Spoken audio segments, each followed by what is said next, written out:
Kalau kawan kita yang satu marah terus, bagaimana kira-kira negara dipimpin orang yang suka marah gitu kan? Waduh. Peranan keluarga dari masing-masing paslon kita ini tampaknya sangat penting sekali untuk meredam kemarahan, untuk meredam emosi suaminya masing-masing.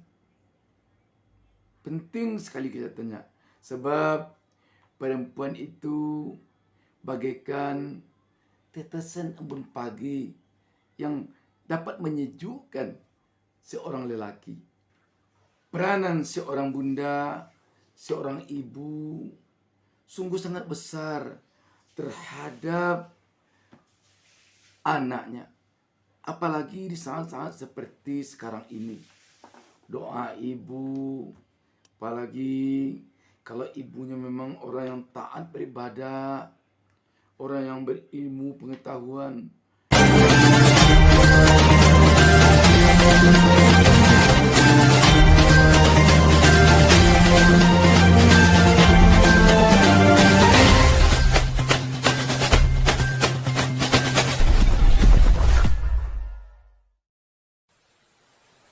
Jangan lupa subscribe.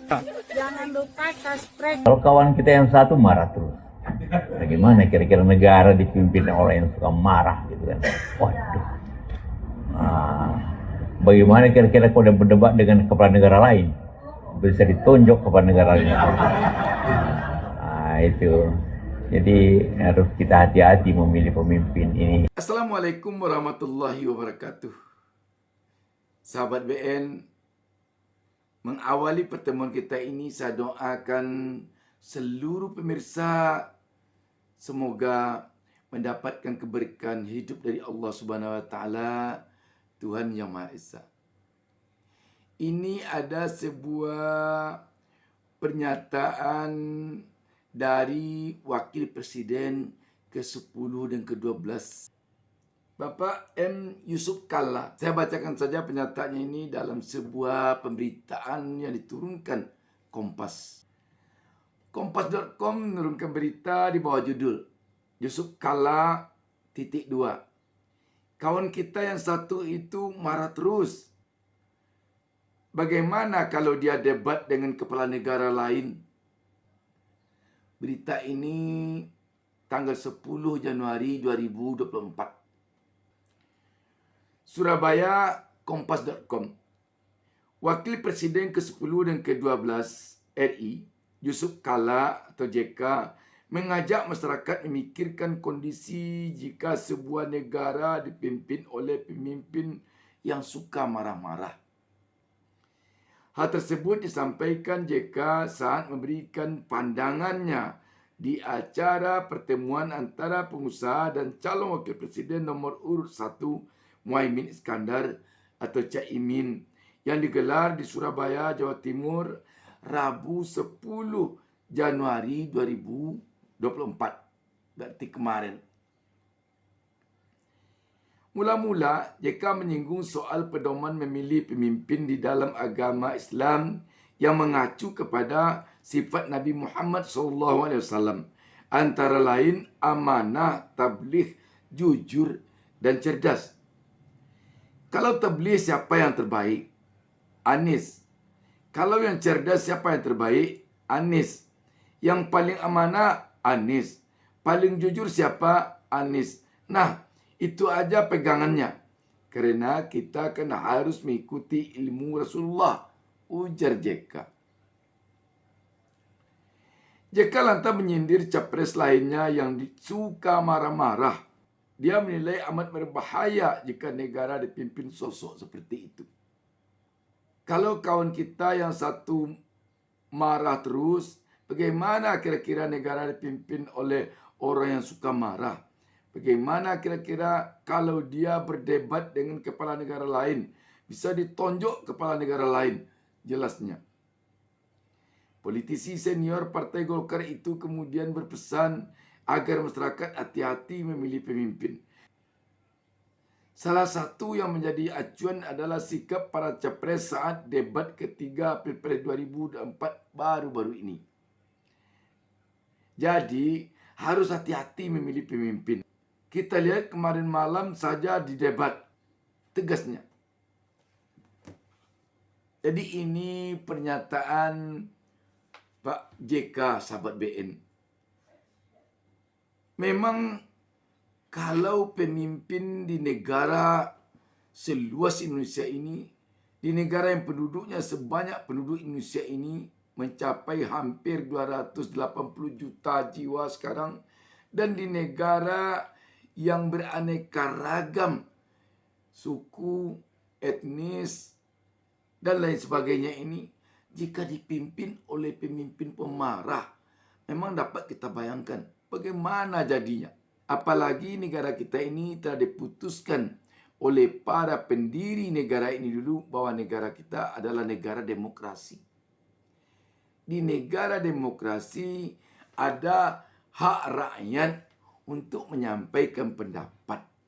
Ketika pemimpinnya pemimpin pemarah, bagaimana bisa rakyat menyampaikan pendapatnya kepada pemimpinnya yang marah-marah melulu? Misalkan nanti ada demo. Ketika ada demo itu mungkin diambil perwakilan pendemo 10 atau 15 orang untuk berdiskusi dengan pemimpin. Katakanlah dengan presiden. Kalau pemimpinnya pemarah, kalau presidennya suka emosional, jika terjadi perdebatan di dalam pertemuan antara presiden dengan perwakilan pendemo itu, bisa-bisa terbang kursi jadinya. Bisa-bisa melayang pot bunga jadinya. Oleh pemimpin yang pemarah itu kepada perwakilan pendemo tersebut. Bayangkan kalau pendemonya mahasiswa. Mahasiswa tentu bicaranya egaliter. Bicaranya kritis. Kalau ketika terjadi perdebatannya dengan mahasiswa, lantas dia marah, bagaimana jadinya? Karenanya memang apa yang disampaikan Pak Yusuf Kalla ini perlu agaknya menjadi pegangan bagi kita. Jangan sampai kita mendapatkan nanti pemimpin yang sukanya marah-marah saja. Ketika dia kesal saat debat, tidak bisa menjawab pertanyaan lawan debatnya. Tidak bisa dia menjelaskan apa yang diminta oleh lawan debatnya. Lantas dia marah-marah. Hatinya panas. Darah tingginya naik. Dia emosi. Dia kesal. Di saat dia pergi ke tengah-tengah masyarakat, dia menceracau terus. Dia marah terus kepada lawan debatnya itu. Saya dikasih nilai sekian. Dia sok pintar. Tolol. Goblok. Antek ini, antek itu. Pokoknya sumpah serapah saja yang keluar dari mulutnya. Ketika sehabis debat yang membuat hatinya sakit, yang membuat dia marah-marah itu, dia luapkan di tengah-tengah masyarakat. Bagaimana jadinya kalau rakyat di akar rumput disiram dengan bahasa-bahasa seperti itu? Padahal yang diharapkan kepada ketiga capres ini tentu bagaimana dia sebagai tokoh, bagaimana dia sebagai negarawan bisa menyejukkan pendukungnya masing-masing. Agar jangan pendukungnya tersulut emosi. Sebab kalau pendukung di akar rumput itu disiram terus dengan kata-kata marah, disulut terus emosinya dengan bahasa-bahasa yang keras, dapat kita bayangkan bagaimana nanti bangsa ini. Katanya pemilu kali ini pemilu yang sejuk, yang riang gembira. Bagaimana bisa pemilu berjalan dengan sejuk dan riang gembira kalau capresnya menghembuskan api kemarahan terus kepada pendukungnya. Dan yang kita takutkan nanti, akibat capresnya selalu menghembuskan api kemarahan ketika berpidato di depan pendukungnya, terjadi bentrok di tengah-tengah masyarakat di akar rumput. Ini yang kita takutkan. Karena itu, ketiga pasangan calon presiden dan wakil presiden kita ini perlu agaknya mendengarkan apa yang diingatkan oleh Pak Yusuf Kalla ini. Pemimpin harus tenang, harus mempunyai pikiran gagasan, jangan emosional. Karena persoalan bangsa ini banyak. Kalau tidak tenang mempunyai pikiran, harus mengambil keputusan yang baik. Tentu pemimpin itu jangan emosional. Peranan keluarga dari masing-masing paslon kita ini tampaknya sangat penting sekali untuk meredam kemarahan, untuk meredam emosi suaminya masing-masing. Mereka lah yang akan mendinginkan pendampingnya masing-masing. Kalau sudah si mama yang menyejukkan hati suaminya, kita yakin si suami akan bisa tenang. Demikian juga bagi yang masih ada orang tuanya, peranan orang tua sangat penting. Sebab orang tua itu, terutama ibu, dikatakan bahwa sebuah pelabuhan tenang, tempat kita menambatkan perahu untuk berlindung dari keresahan hidup, adalah diri seorang bunda.